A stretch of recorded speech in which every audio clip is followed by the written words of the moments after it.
சங்கைக்குரியவர்களே, எல்லாம் நல்லடியார்களே, இந்த மஜ்லிஸை பொறுத்தவரையில எங்க இந்த கிளாஸை பொறுத்தவரையில இதுல போன் முஸ்லிம்கள் பரம்பரை ரீதியா முஸ்லிமான சகோதரர்கள் இருக்கிறீங்க. அதே போன்று இடையில் தன்னுடைய வாழ்க்கையில பலவிதமான காலங்களை பல வயதுகளை முஸ்லிம் அல்லாம கழித்து அல்லாவுக்கு இணையாக இன்னொரு கடவுளை இணை வைத்து அப்படியான முறையில வாழ்ந்துட்டு அதற்கு பிறகு அல்லாவை ஏற்றுக்கொண்டு ஒரு முஸ்லிமா இருக்கக்கூடிய சகோதரர்களும் இந்த மஜ்லிஸ்ல இந்த கிளாஸ்ல அமர்ந்து இருக்கிறது. சங்கைக்குரியவர்களே, எங்களை எல்லாத்தையும் இன்றைக்கு ஒன்று சேர்க்கக்கூடிய ஒரு விடயம்தான் இந்த கலிமத்து தௌஹீத். அதாவது ஒரு முஸ்லிமா இருக்கட்டும், முஸ்லிம் அல்லாதவர்களா இருக்கட்டும், அவங்க ரெண்டு பேரையுமே சகோதரர் என்ற அந்தஸ்துல இணைக்கக்கூடிய ஒரு விடயம் தான் இந்த கலிமத்து தௌஹீத், லா இலாஹ இல்லல்லாஹ் முஹம்மது ரசூலுல்லாஹ் என்று சொல்லக்கூடிய அல்லாஹ்வினுடைய ஏகத்துவம். இந்த ஏகத்துவத்தை ஏற்றுக்கொண்ட எங்க ஒவ்வொருத்தருக்கும் அடுத்ததாக மிக முக்கியமான ஒரு கடமை தான் ஐவேளை தொழுகை. ஏனென்றா இஸ்லாத்தை ஏற்றுக்கொண்ட அடுத்த நிமிஷமே ஒருத்தருக்கு கடமையாகக்கூடிய விடயம் தான் ஐவேளை தொழுகை. ஏன்னா ஐவேளை தொழுகை என்றது சாதாரண விடயம் இல்லை. அல்லாவுக்கும் அடியானுக்கும் இடையில ஒரு தொடர்பை ஏற்படுத்தக்கூடிய, ஒரு சிலாண்டு சொல்லக்கூடிய தொடர்பை ஏற்படுத்தக்கூடிய ஒரு மனிதன் இந்த உலகத்துல எந்த இபாதத்தை எடுத்துக்கொண்டாலும் கண்டினியூவா என்றது இல்லை, கண்டினியூவா செய்யறது என்றது இல்லை, தொழுகையை தவிர. நோன்பு எடுத்துக்கொண்டால் ஃபர்லான நோன்புகளை சொல்றேன், வருடத்துக்கு ஒரு விடுதம். ஹஜ் எடுத்துக்கொண்டால் அல்லது உம்ரா எடுத்துக்கொண்டால் வாழ்க்கையில ஒரு விடுத்தம். ஜகாத் எடுத்துக்கொண்டால் வருடத்துக்கு ஒரு தடவை. ஆனால் தொழுகை ஒரு நாளைக்கு 5 நேரம் என்ற அமைப்புல சொல்றது கட்டாயமாக இருக்குது. ஏனென்றால் ஏனைய அனைத்து இபாதத்களையும் அல்லாஹ் தஆலா நபி ஸல்லல்லாஹு அலைஹி வஸல்லம் அவர்களுக்கு பூமியில கடமையாக்குறான். இந்த உலகத்துல இந்த பூமியில கடமையாக்குறான். எந்த இபாதத்தை எடுத்துக்கொண்டாலும், ஜகாத் ஆயிக்கட்டும், நோன்பு ஆயிக்கட்டும், ஹஜ் ஆயிக்கட்டும், ஒன்றோ மக்கால ஒன்றோ மதீனால நபி ஸல்லல்லாஹு அலைஹி வஸல்லம் பிரயாணம் செஞ்சு கொண்டிருக்கக்கூடிய நேரத்துல அல்லாஹ் தஆலா ஒவ்வொரு இபாதத்தை கடமையாக்குறான். ஆனால் ஐவேளை தொழுகையை மாத்திரம் அல்லாஹ் தஆலா நபி ஸல்லல்லாஹு அலைஹி வஸல்லம் அவர்களை 7 வானத்தையும் தாண்டி அந்த அல்லாஹ்வுடைய அரிஷுக்கு எடுத்து அங்க வச்சு அல்லாஹ் தஆலா இந்த ஐவேளை தொழுகையை கடமையாக்குறான். வானத்துக்கு மேலால கடமையாக்கப்பட்ட ஒரே ஒரு இபாதத் அது தொழுகைதான். தொழுகைன்றது அவ்வளவு முக்கியமான ஒரு விடயம். எப்போ ஒருவர் சொல்றாரு நான் முஸ்லிமாக ஆகிவிட்டேன், இஸ்லாத்தை தழுவி விட்டேன் என்று ஒரு மனிதன் சொல்லி இஸ்லாத்துக்கு நுழைகிறாரோ அவருக்கு அடுத்த நிமிஷமே அவர் நோன்பு பிடிக்கணும் என்று கட்டாயம் இல்லை, ஜகாத் கொடுக்கணும் என்றது கட்டாயம் இல்லை, ஹஜ் செய்யணும் என்றது கட்டாயம் இல்லை, ஹதனா நாங்க சுன்னத்துன்னு சொல்லுவோமே அது செஞ்சு கொள்ளணும் என்றது கூட கட்டாயம் இல்லை. ஆனால் அவர் அடுத்ததாக அவருக்கு கடமையாக்கி கொள்ளணும், அவரோட வாழ்க்கையில் எடுத்து நடக்கணுமான விடயம் தான் ஐவேளை தொழுகை. அந்த தொழுகையை நான் எப்படி தொழணும், அந்த தொழுகையை நான் எப்படி சரியான முறையில் தொழணும். சல்லு கமா ரஅய்துமூனி உஸல்லி, நபி அவங்க சொன்னாங்க, நீங்க தொழுகுங்க எப்படி நான் தொழுவதை பார்க்கின்றதோ அவ்வாறு தொழுங்கன்றாங்க. நபி ஸல்லல்லாஹு அலைஹி வஸல்லம் அவங்க எவ்வாறு வழிகாட்டி தந்தாங்களோ, எங்கட சுஜூத் எப்படி இருக்கணும், ருக்கு எப்படி இருக்கணும், சூரா ஃபாத்திஹா எப்படி இருக்கணும், சனா என்று சொல்லக்கூடிய அது வஜ்ஜஹத்து ஆயிக்கட்டும், அல்லாஹ்டி சுப்ஹானக்கல்லாஹு வ பிஹம்தி தொடங்கக்கூடியதாயிக்கட்டும், அல்லது அல்லாஹும்ம பாயித் பைனி வ பைன ஹதாயா என்று ஸ்டார்ட் ஆகக்கூடியதாயிக்கட்டும், எப்படியானது ஓதினாலும் நபி அவங்க எவ்விதமா எங்களுக்கு அதுல காட்டி தந்திக்கிறாங்களோ தொழுகையில செய்யணும். அது பிசிக்கலி ஆயிக்கட்டும், ஓரலி ஆயிக்கட்டும், எவ்வளவு ஈக்கணுமோ அதனை படிச்சு கொள்வது கட்டாயம். என்னென்னால் தொழுகைன்றது ஒரு மனிதனுக்கு மிக முக்கியமானது. ஒரு மனிதனுக்கு தொழுகை இல்லாட்டி அவருக்கும் அல்லாஹ்வுக்கும் உள்ள தொடர்பு தூரமாயிடுச்சு, துண்டிக்கப்பட்டுச்சு நினைச்சுக்குவோம். தொழுகைன்றது எங்களுக்கும் அல்லாஹ்வுக்கும் நடுவில் கூடிய ஒரு ரோட் மாய், ஒரு கயிறு வைப்பு உண்டு. இந்த கயிறு அறுக்கப்பட்டுச்சுன்னா எங்களுக்கும் அல்லாஹ்வுக்கும் உள்ள தொடர்பு அறுக்கப்பட்டுச்சுன்னு நினைச்சுக்கோங்க.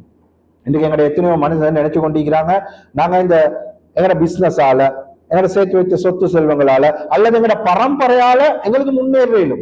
எந்த வாப்பா டாக்டர், எந்த வாப்பா பொலிட்டிஷியன், எந்த வாப்பா பெரிய அந்தஸ்து, எந்த வாப்பா ஒரு ஆலிம், அதனால எனக்கும் அந்த ரீதியாக சொர்க்கம் பெய்த்துக் கொள்ளலாம், அந்த ரீதியாக முன்னேற்கொள்ளலாம். சில உமாத்மார் சொல்றது என்ன கதை என்றால், எந்த புள்ள ஹாஃபிஸ் ஆயிட்டாரு, ஹாஃபிஸ் ஆயினா 40 பேரை சொர்க்கத்துக்கு எடுக்கலும், அதுல இணைய மொத்தரா போட்டுக்கொள்ளும், என் புள்ள இணைய எடுக்காம இப்படா என்றாங்க.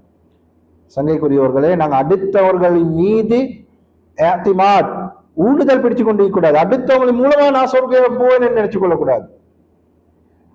நாங்க எங்கட குழிக்கக்கூடிய எங்கட கபருக்குரிய விடயத்தை நாங்க தான் தேடிக்கொள்வோம். தொழுகையில பொடுப்போக்குகள் செய்து தொழுகைகளை விடக்கூடியவங்களா இந்த எவ்வளவு பெரிய நஷ்டம். கியாமத்து நாள்ல நபி ஸல்லல்லாஹு அலைஹி வஸல்லம் அவங்க சொன்னாங்க, இன்ன அவ்வலு மா யுஹாஸபு பிஹில் அப்து யௌமல் கியாமah மின் அமலிஹி ஸலாத்துஹு. கியாமத்து நாள்ல அல்லாஹ் தஆலா மனிதன் கிட்ட கேள்வி கணக்கு ஆரம்பிக்கக்கூடிய நேரத்துல ஒத்தரை பார்த்து கேட்க மாட்டான், நீங்க ஆலிமா, நீங்க காரியா, பெரிய காரியா, சபுகிரான்னு சொல்லக்கூடிய ஓதக்கூடியவரா, அல்லது நீங்க டாக்டரா, என்ன கைனகாலஜியா, அல்லது வேற வேற என்ன ஃபேக்கல்டிக்கு கூடிய டாக்டரா, அல்லது இன்ஜினியரா, நீங்க பொலிட்டிஷியனா, நீங்க ஒரு நாட்டுக்கு ஜனாதிபதியா இருந்தீங்களா, அரசனா இருந்தீங்களா, அல்லாஹ் தஆலா கேட்க மாட்டான்.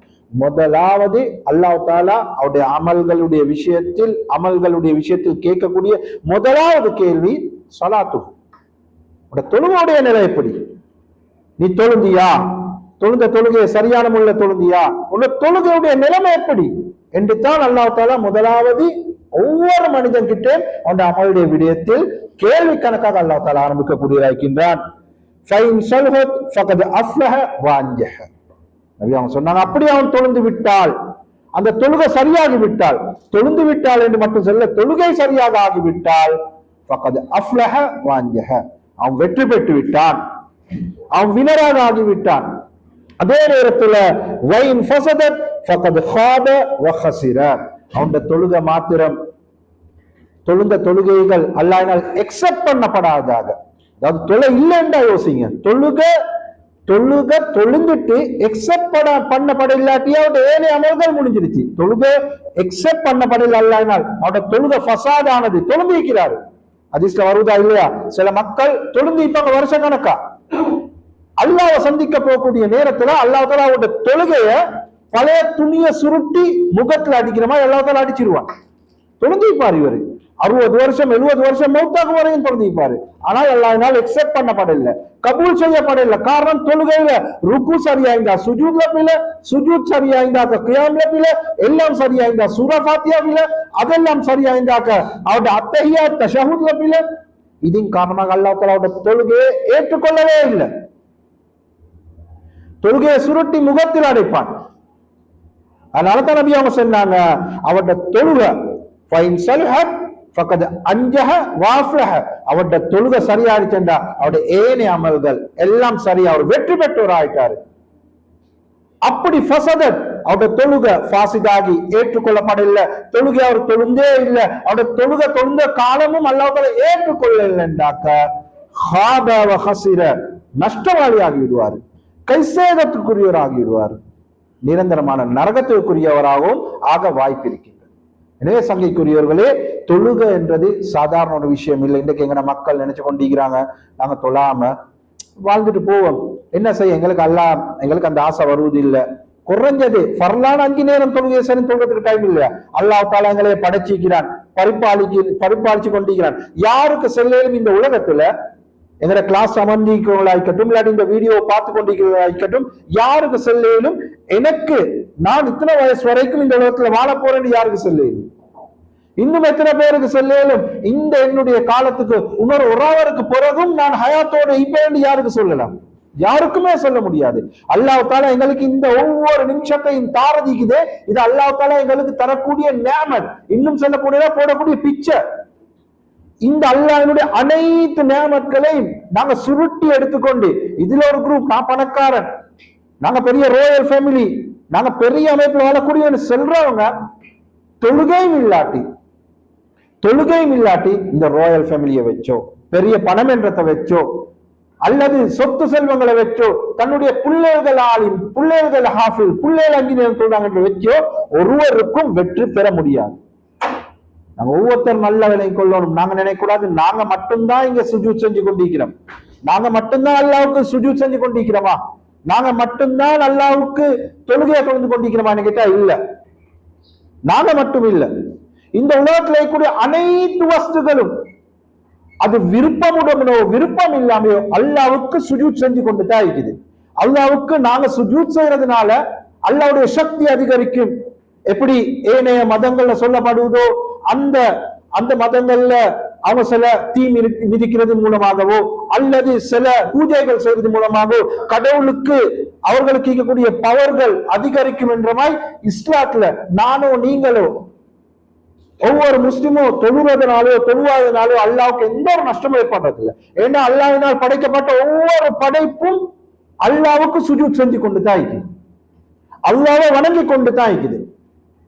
சூரத்துல் ஹஜ் 18வது வசனத்தில் அல்லாஹ் தஆலா நபி அவங்களை பார்த்து கூறுகின்றான், ஏ நபியே, அலம் தர அன்னல்லாஹ யஸ்ஜுது லஹு மன் ஃபிஸ் ஸமாவாதி வ மன் ஃபில் அர்தி வஷ்-ஷம்ஸ் வல் கமர் வன் நுஜூம் வல் ஜிபால் வஷ்-ஷஜர் வத்-தவாப். அல்லாஹ் தஆலா சொல்றான், நபியே நீங்க பார்க்கலையா, நீங்க பார்க்கலையா, அலம் தர அன்னல்லாஹ யஸ்ஜுது லஹு மன் ஃபிஸ் ஸமாவாதி வ மன் ஃபில் அர்தி. நபியே நீங்க பார்க்கலையா, அல்லாஹ்வுக்கு இந்த பூமியில் இருக்கக்கூடிய அனைவர்களும் வானத்தில் இருக்கக்கூடிய அந்த மலக்குமார்கள் கூட சுஜூத் செஞ்சு கொண்டு தான் இருக்கிறார்கள். அல்லாஹ்வுக்கு சுஜூத் செய்யக்கூடிய யாருன்னு அல்லாஹ் தஆலா தனித்தனியா சொல்லி காட்டுறான்.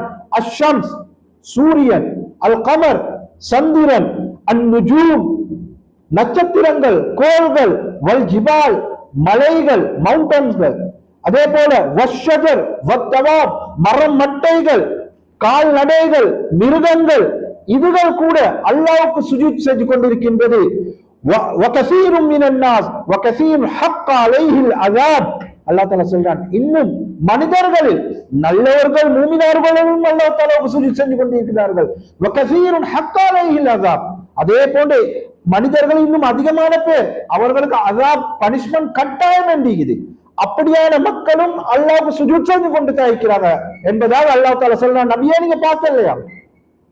எனவே நல்லா விளங்கிக்கோங்க, அல்லாஹ்வுக்கு என்னுடைய சுஜூத் தான் கட்டாயம் என்று ஒன்றும் இல்லை. அல்லாஹ்வுக்கு நான் சுஜூத் செய்யலாட்டி எல்லாருடைய பெயர் குறைஞ்சிருமான்னு கேட்டா இல்ல. அல்லாஹ்வுக்கு நான் சுஜூத் செய்யலாட்டி அல்லாஹ்வுக்கு வரக்கூடிய வருமானம் குறைஞ்சிருமான்னு கேட்டா இல்ல. அல்லாஹ்வுக்கு நான் சுஜூத் செய்யலாட்டி அல்லாஹ்வுக்கு என்ன நடந்துருமான்னு கேட்டா அப்படி ஒன்றுமே இல்லை. நாங்க சுஜூத் செய்யறது என்பது அல்லாஹ்வுடைய படைப்பினங்கள், கோடிக்கணக்கான படைப்பினங்கள் செய்யக்கூடிய சுஜூத்களில் ஒரு சுஜூத் தான் நாங்க செய்யறோம். அப்படி இல்லாம நான் தான் செய்யணும் என்று இல்லை. ஆனால் அந்த செய்யக்கூடிய மக்களாக அல்லாஹ் தஆலா இணையமாக்குறது மிகப்பெரிய ஒரு பாக்கியம். அதனால சங்கைக்குரியவர்களே விளங்கிக்கோங்க, தொழுகை இல்லாம வாழ்வுல பரக்கத்தை எதிர்பார்க்க வேணும், தொழுகை இல்லாம வாழ்க்கையில வெற்றி எதிர்பார்க்க வேணும். தொழுகை இல்லையா வெளிரங்கமா செல்லாட்டியும் இன்டிரெக்டா அதிகமான உலமாக்களினுடைய கருத்து காஃபிர், அல்லாஹ்வை நிராகரித்தவர், அல்லாஹ்வை நிராகரித்தவர் அதிகமான உலமாக்களுடைய கருத்து. சில ஹதீஸ்களை வைத்து நபி ஸல்லல்லாஹு அலைஹி வஸல்லம் ஒரு ஹதீஸ்ல கூறி காட்டினாங்க, அல் அஹ்துல்லதி பைனனா வ பைனஹும் அஸ்ஸலா. எங்களுக்கும் அல்லாஹ்வை வணங்கக்கூடியவர்களுக்கும் வணங்காதவர்களுக்கும் இல்ல அக்ரிமெண்ட், அடிக்கப்படக்கூடிய அக்ரிமெண்ட், அதாவது உடன்படிக்கை என்ன தெரியுமா, அஸ்ஸலா ஃபமன் தரகஹா ஃபகத் கஃபர. யார் அதனை விட்டு விட்டாரோ அவர் காஃபிர், அவர் அல்லாஹ்வை நிராகரித்தவர் என்று ஒரு ஹதீஸ்ல கூறி காட்டினார்கள். இன்னொரு ஹதீஸ்ல நபி ஸல்லல்லாஹு அலைஹி வஸல்லம் சொன்னார்கள், பைனர் ரஜுலி வ பைனல் குஃப்ரி வஷ்ஷிர்கி தர்குஸ் ஸலா. ஒரு மனிதனுக்கும் குஃபர் ஷிர்க் அல்லாஹ்வுக்கு இணை வைத்தல், அல்லாஹ்வை நிராகரித்தலுக்கு மத்தியில் உள்ள வித்தியாசம் என்ன தெரியுமா, தர்குஸ் ஸலா தொழுகை விடுதல். எவர் தொழுகை விட்டாரோ அவரு காஃபிர் முஷ்ரிக். சங்கைக்குரியவர்களே உலமாக்கள் இடத்துல அதிகமான கருத்து வேற்றுமை இருக்குது. ஒருத்தர் தொழுறார் இல்ல. இவருக்குரிய சட்டம் என்னது, இவர் யாரு, முஸ்லிமா காஃபிரா, இவரை குளிப்பாட்டேலுமா, இவர் எங்க ஜனாசாவுடைய மக்பரால எங்க செமெட்ரிகளை அடக்கேலுமா என்ற அமைப்புல எத்தனையோ விதமான கருத்துக்கள் இருக்குது. இமாம் ஷாஃபிஈ, இமாம் மாலிக் சொல்றாங்க, எவர் தொழிலையோ அவரை பிடிச்சு கொள்ளணும், பிடிச்சு அடைச்சு வைக்கணும். எது வரைக்கும் என்றா அவர் தொழுகும் வரைக்கும். அப்படி தொழுகவே மாட்டேன் என்று சொல்றாரா, ஹத்தன் அவருக்கு கொடுக்கக்கூடிய பனிஷ்மெண்டாக ஹத்தாக என்ன செய்யலாம், அவரை கொலை செய்து விடலாம். இது சும்மா பொதுமக்கள் செய்யற சொல்லல, இது ஒரு சட்டம். இது வலியின் மூலமாக அந்த நாடு முஸ்லிம் நாடா இருந்தால், அந்த முஸ்லிம் நாட்டுக்குள்ள உட்பட்டவர்களா இருந்தால் வரக்கூடிய சட்டத்தை சொல்ற. இமாம் அபூ ஹனீஃபா ரஹ்மத்துல்லாஹி அவங்க சொல்றாங்க, ஒருவர் தொலைலையா அவரை பிடிச்சு வச்சுக்கொள்ளணும், ஒன்றோ தொழணும், இல்லாட்டி அவரை மௌத்தாகும் வரைக்கும் அவரை சிறை பிடிச்சே வைக்கணும் என்பதாக இமாம் அஹ்மத் ரஹ்மத்துல்லாஹி அவங்களை சேர்ந்தவர்கள் சொல்கின்றார்கள். ஒத்தரை தொழல்லாட்டி அவரை தொழுமாறு பிடிச்சு வைக்கணும், தொழுந்தா ஓகே, தொழுவல்லாட்டி முர்த்தத் என்ற சட்டத்தின் கீழால. இமாம் ஷாஃபி, இமாம் மாலிக் ஹத்தன், ஹத்தன் சொன்னால் அது ஒரு பனிஷ்மெண்ட் என்ற அமைப்புல அவரை கொலை செய்யணும், அவர்கிட்ட களத்தை வெட்டி போடணும். ஆனால் இமாம் அஹ்மத் ரஹ்மத்துல்லாஹி சொல்றாங்க அவரை முர்த்தத், இஸ்லாத்தை விட்டு மதம் மாறினால் ஒருவர் எப்படி கொல்லப்படுவாரோ அந்த சட்டத்தின் கீழால் அவர் கொல்லப்படணும் என்பதாக இமாம் அஹ்மத் ரஹ்மத்துல்லாஹி சொல்றாங்க. சங்கைக்குரியவர்களே, எனவே தொழுகை என்றது சாதாரண விஷயம் இல்லை.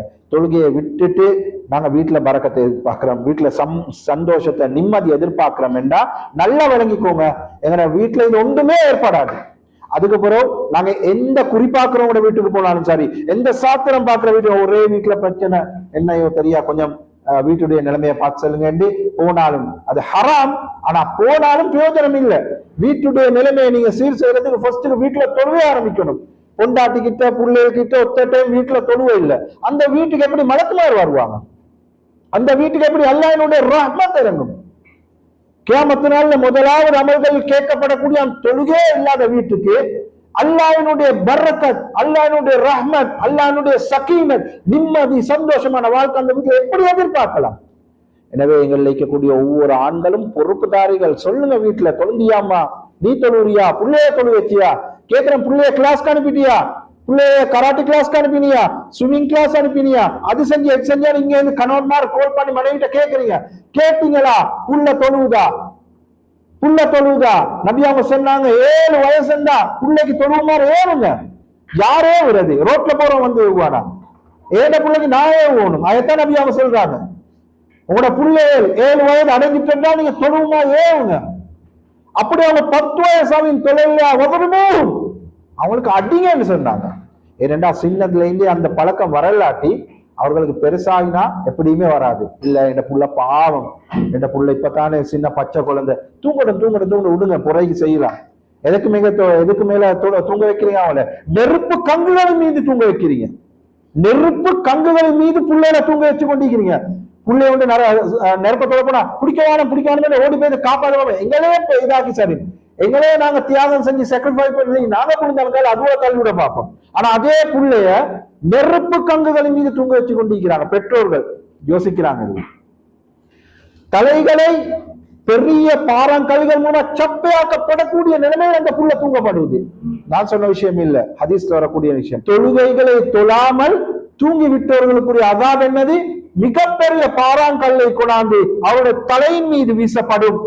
அது தலையில பட்டு தலை துண்டுகளா சப்பையாகி தெரிஞ்சு போகக்கூடிய நேரத்துல திரும்பவும் அந்த பாறாங்கல் அந்த மலக்குமார், அந்த அதாபு கொடுக்கக்கூடிய அந்த மலக்குமார் கைக்கு வரும். தலை மரமும் திரும்பவும் செட் ஆகும், திரும்பவும் அடிக்கப்படும் அதே கல்லால. அல்லாஹ்வினால் அவர்களை அந்த அதாபை விட்டு நிப்பட்டுகள் என்று சொல்லும் வரைக்கும் அந்த அதாபுகள் கொடுக்கப்பட்டு கொண்டே இருக்கும் என்பதை நாவுபில்லா. யாரும் நினைச்சிருவானம் எங்க 5 நேர தொழுகையை இன்னும் 1 மாசமும் கிட்டத்தட்ட ஒரு கிழமையை மீக்கி நோன்பு வந்த பிறகு ஸ்டார்ட் ஆகும். நோன்பு 1 மாசம் ஒரு கிழமையும் இன்ஷா அல்லாஹ் பேலன்ஸ் ஆகிக்கும். ஆனா அது வரைக்கும் எங்க ஆயுள் யாருக்காதிக்கன்னு சொல்லலாமா? நோன்பு வரும் இன்னும் 1 மாசமும் ஒரு கிழமைக்கு வரும். அது வரைக்கும் எங்களுக்கு ஆயுள் ஈக்குமானி யாருக்கு சொல்லலாம்?